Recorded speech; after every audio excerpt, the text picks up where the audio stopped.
माननीय प्रधानमंत्री जी से सादर निवेदन, देश के 28 राज्यों 7 केंद्र शासित प्रदेशों में स्थापित ऑक्सीजन प्लांट्स का वर्चुअल उद्घाटन कर राष्ट्र सेवा में समर्पित करें।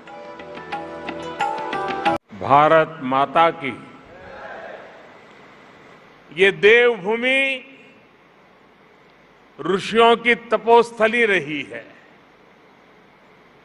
योग नगरी के रूप में ये विश्व के लोगों को आकर्षित करती रही है।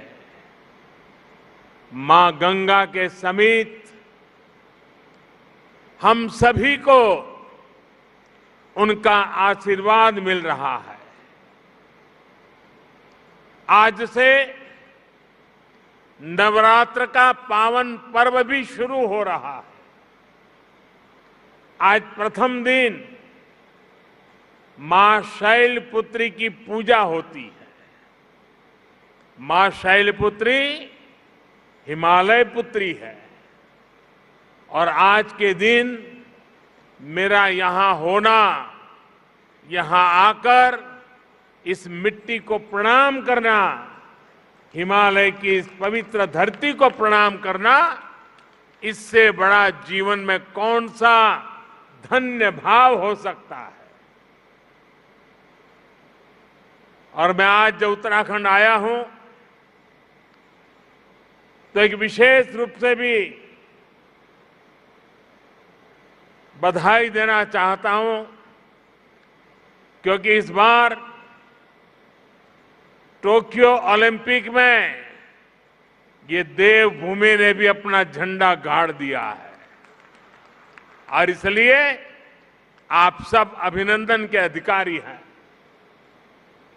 उत्तराखंड की दिव्य धरा ने मुझ जैसे अनेक लोगों के जीवन की धारा को बदलने में बड़ी भूमिका निभाई है। ये भूमि इसलिए मेरे लिए महत्वपूर्ण है, इस भूमि से मेरा नाता मर्म का भी है, कर्म का भी है, सत्व का भी है, तत्व का भी है। साथियों, जैसा अभी मुख्यमंत्री जी ने याद दिलाया, आज के ही दिन 20 साल पहले मुझे जनता की सेवा का एक नया दायित्व मिला था। लोगों के बीच रहकर लोगों की सेवा करने की मेरी यात्रा तो कई दशक पहले से चल रही थी, लेकिन आज से 20 वर्ष पूर्व गुजरात के मुख्यमंत्री के रूप में मुझे नई जिम्मेदारी मिली थी। वैसे ये भी एक संयोग है कि उत्तराखंड का गठन साल 2000 में हुआ और मेरी यात्रा इसके कुछ ही महीनों बाद साल 2001 में शुरू हुई। साथियों, सरकार के मुखिया के तौर पर पहले मुख्यमंत्री और फिर देश के लोगों के आशीर्वाद से देश के प्रधानमंत्री पद पर पहुंचना, इसकी कल्पना मैंने कभी नहीं की थी। 20 वर्ष की ये अखंड यात्रा आज अपने 21वें वर्ष में प्रवेश कर रही है और ऐसे महत्वपूर्ण वर्ष में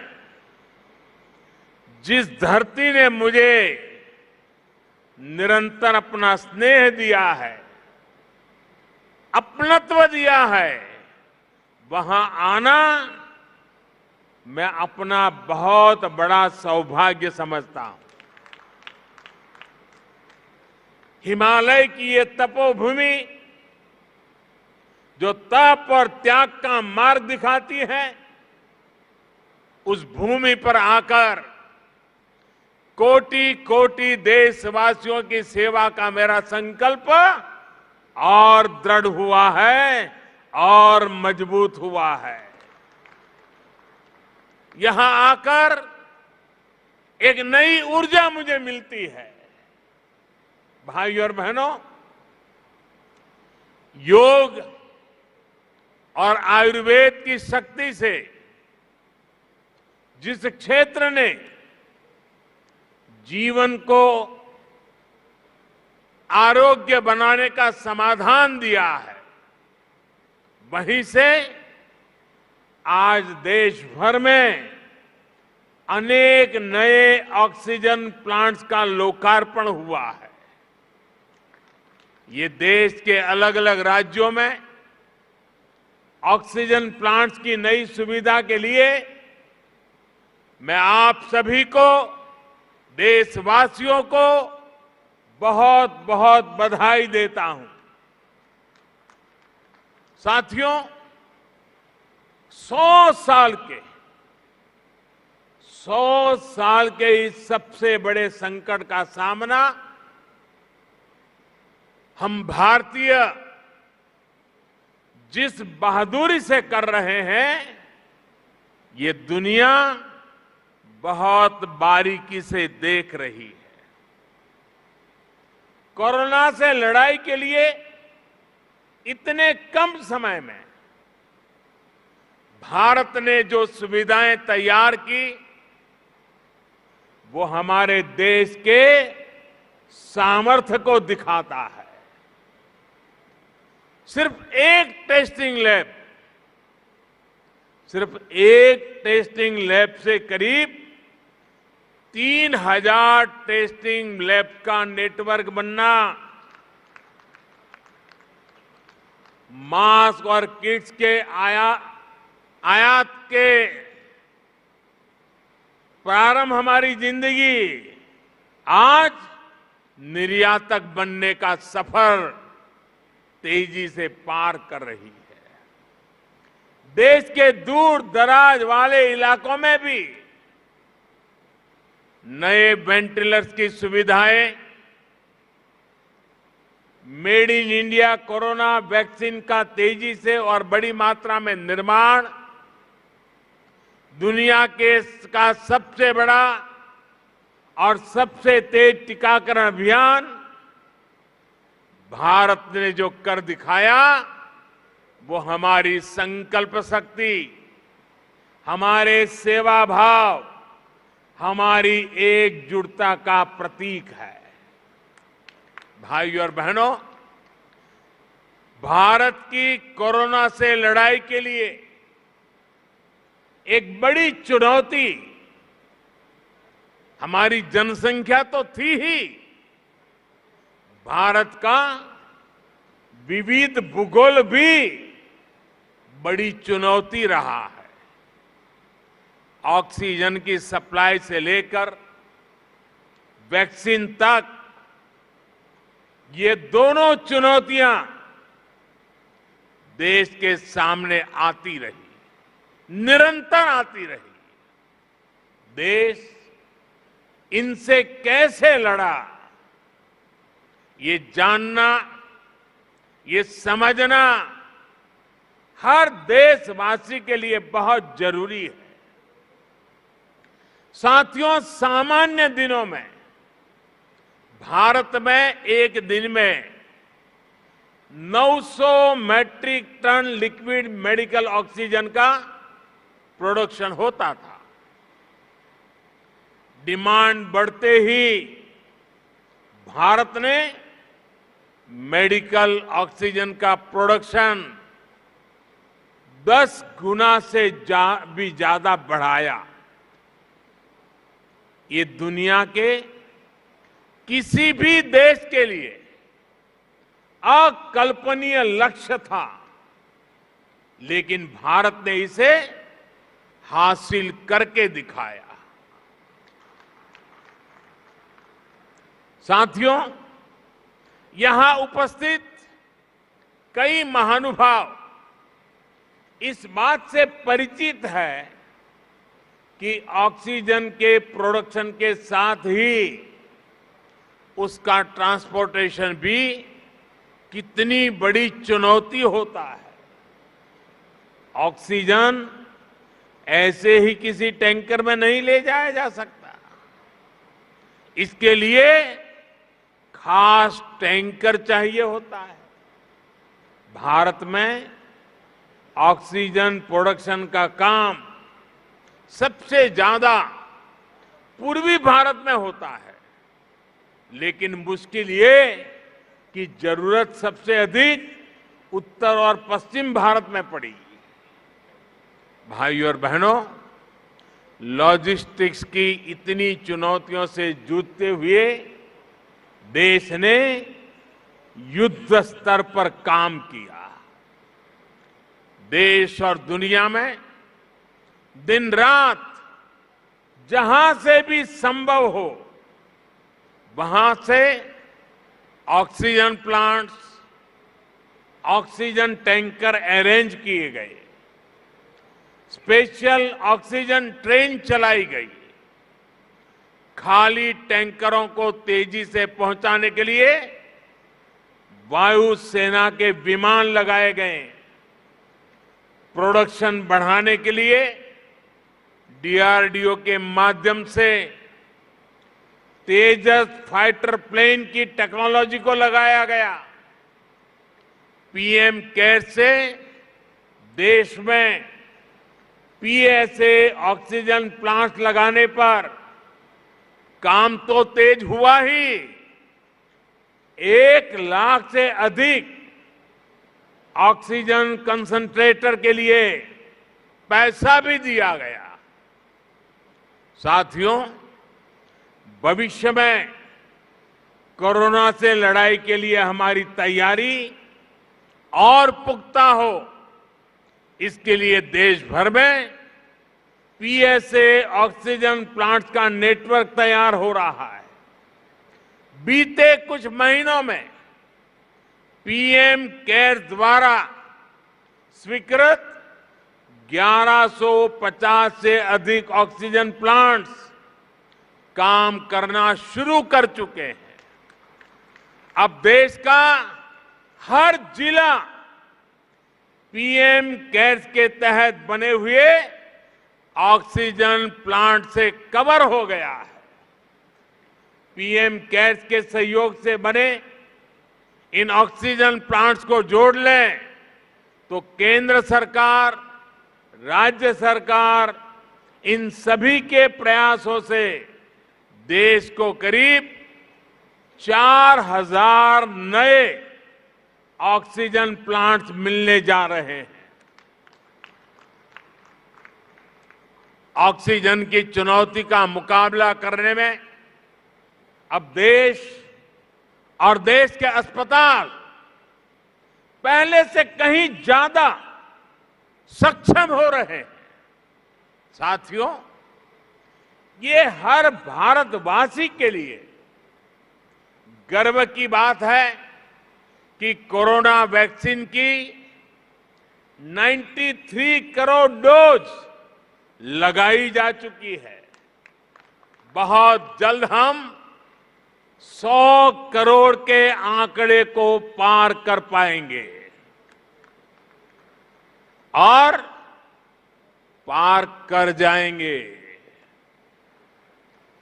भारत ने कोविन प्लेटफॉर्म का निर्माण करके पूरी दुनिया को राह दिखाई है कि इतने बड़े पैमाने पर वैक्सीनेशन किया कैसे जाता है। पहाड़ हो या रेगिस्तान, जंगल हो या समंदर, 10 लोग हो या 10 लाख, हर क्षेत्र तक आज हम पूरी सुरक्षा के साथ वैक्सीन पहुंचा रहे हैं। इसके लिए देश भर में 1,30,000 से ज्यादा टीकाकरण केंद्र स्थापित किए गए हैं। यहां राज्य सरकार के प्रभावी मैनेजमेंट की वजह से उत्तराखंड भी बहुत जल्द 100% पहली डोज का पड़ाव पूरा करने वाला है और इसके लिए मुख्यमंत्री जी को, उनकी पूरी टीम को, यहां के हर छोटे मोटे सरकार के साथियों को मैं हृदय से बहुत बहुत बधाई देता हूं। भाइयों बहनों, जहां तराई जैसी समतल भूमि है, वहां शायद इन कामों में सरलता रहती है। मैं इस धरती से बहुत जुड़ा रहा हूं। यहां वैक्सीन पहुंचाना भी कितना कठिन होता है। हिमालय के पहाड़ों के उस पार पहुंच करके लोगों के पास जाना कितना कठिन होता है, ये हम भली भांति जानते हैं। उसके बावजूद भी इतनी बड़ी सिद्धि प्राप्त करना वाकई आप सब अभिनंदन के अधिकारी हैं। भाइयों और बहनों, 21वीं सदी का भारत जनता की अपेक्षाओं, जनता की आवश्यकताओं का पूर्ण समाधान करते हुए ही आगे बढ़ेगा। आज सरकार इस बात का इंतजार नहीं करती कि नागरिक उसके पास अपनी समस्याएं लेकर आएगा तब कोई कदम उठाएंगे। सरकारी माइंडसेट और सिस्टम से इस भ्रांति को हम बाहर निकाल रहे हैं। अब सरकार नागरिक के पास जाती है। गरीबों को पक्का घर हो, बिजली, पानी, शौचालय और गैस कनेक्शन हो, 80 करोड़ से अधिक लोगों को मुफ्त राशन हो, किसानों के बैंक खाते में सीधे हजारों करोड़ रुपए भेजने हो, पेंशन और बीमा की सुविधा हर भारतीय तक पहुंचाने के प्रयास हो, जनहित के ऐसे हर लाभ इसी वजह से तेजी से सही हकदार तक पहुंचे हैं। साथियों, स्वास्थ्य के क्षेत्र में भी भारत इसी अप्रोच से आगे बढ़ रहा है। इससे गरीब और मध्यम वर्ग की बचत भी हो रही है और उसे सुविधा भी मिल रही है।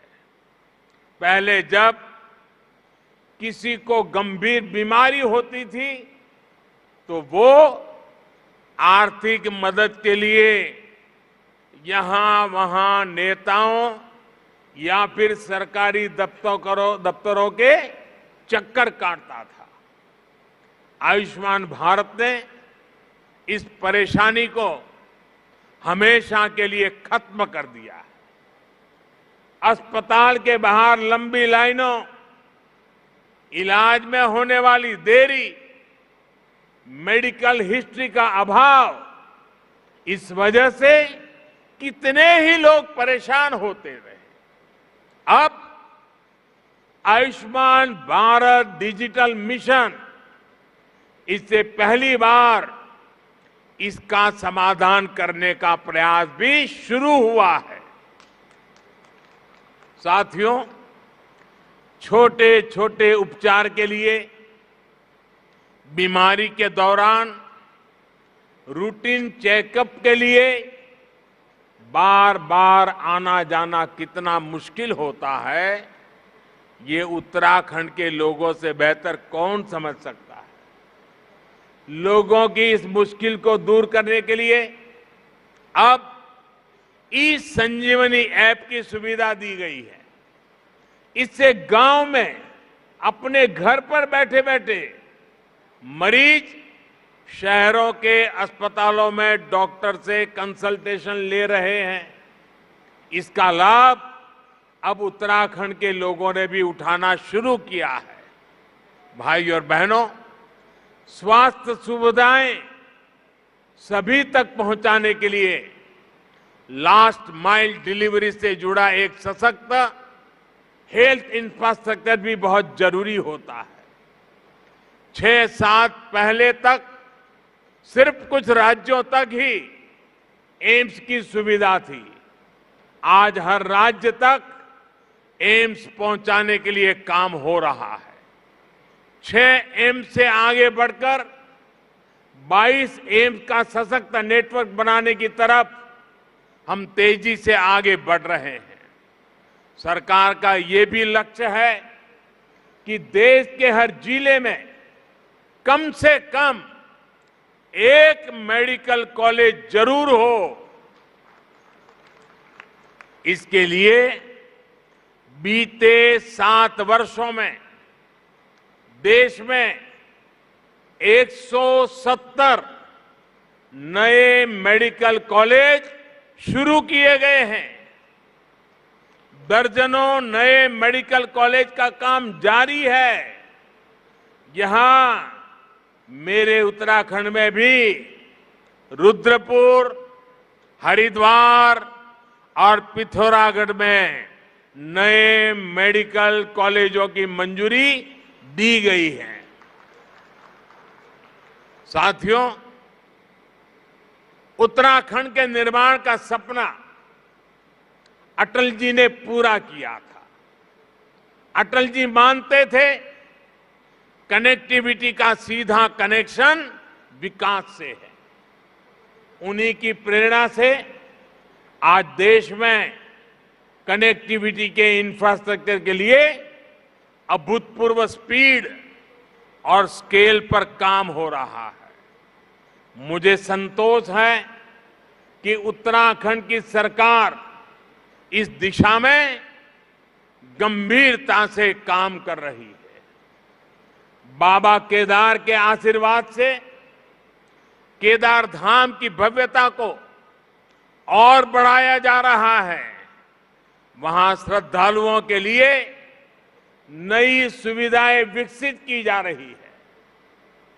मैं भी कई बार ड्रोन कैमरा के माध्यम से इन कार्यों की प्रगति की समीक्षा करता रहता हूं।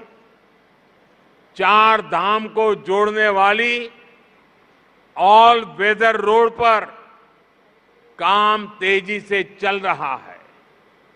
4 धाम परियोजना देश और दुनिया से आने वाले श्रद्धालुओं के लिए बहुत बड़ी सुविधा तो बना रही है। गढ़वाल और कुमाऊं के चुनौतीपूर्ण क्षेत्रों को भी आपस में जोड़ रही है। कुमाऊं में 4 धाम रोड के लगभग 150 किलोमीटर हिस्से से इस क्षेत्र के विकास को नया आयाम मिलने वाला है। ऋषिकेश कर्णप्रयाग रेल लाइन से भी उत्तराखंड की रेल कनेक्टिविटी को और विस्तार मिलेगा। सड़क और रेल के अलावा एयर कनेक्टिविटी को लेकर हुए कार्यों का लाभ भी उत्तराखंड को मिला है। देहरादून हवाई अड्डे की क्षमता को 250 पैसेंजर से बढ़ाकर 1200 तक पहुंचाया गया है। मुख्यमंत्री श्रीमान धामी जी के उत्साही और ऊर्जावान नेतृत्व में उत्तराखंड में हेलीपोर्ट इंफ्रास्ट्रक्चर को भी प्रोत्साहित किया जा रहा है। साथियों, पानी की कनेक्टिविटी को लेकर भी उत्तराखंड में आज सराहनीय कार्य हो रहा है। इसका बहुत बड़ा लाभ यहां की महिलाओं को मिलना शुरू हुआ है। उनका जीवन और आसान बन रहा है।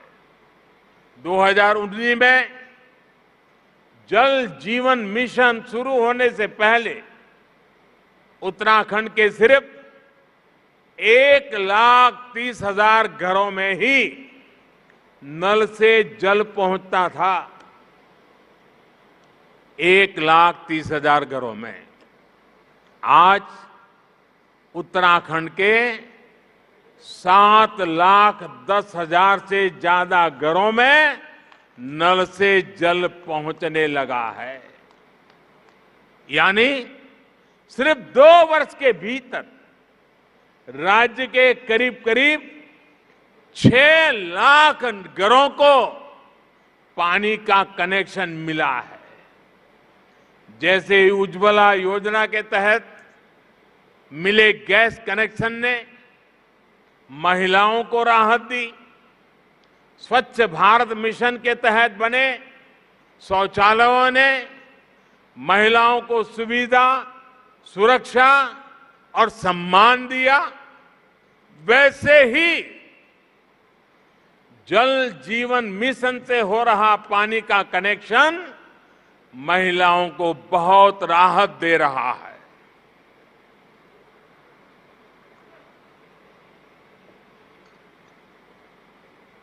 साथियों, उत्तराखंड की देश की सुरक्षा में बहुत बड़ी भूमिका है।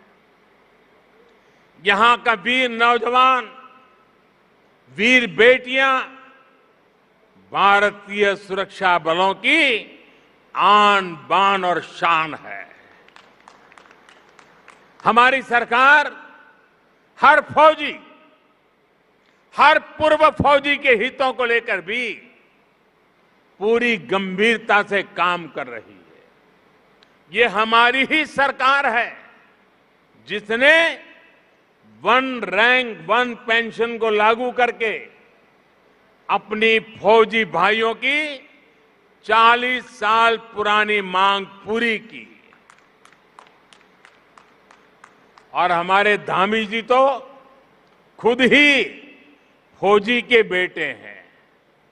वो बता भी रहे थे कि 1 रैंक 1 पेंशन, इस फैसले ने फौजियों को कितनी बड़ी मदद की है।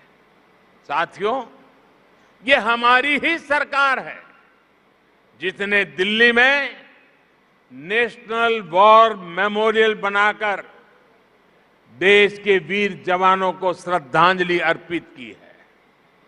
ये हमारी ही सरकार है जिसने बैटल कैजुअलिटी वेलफेयर फंड का लाभ आर्मी के साथ साथ नौसेना और वायुसेना के शहीदों को भी सुनिश्चित किया है।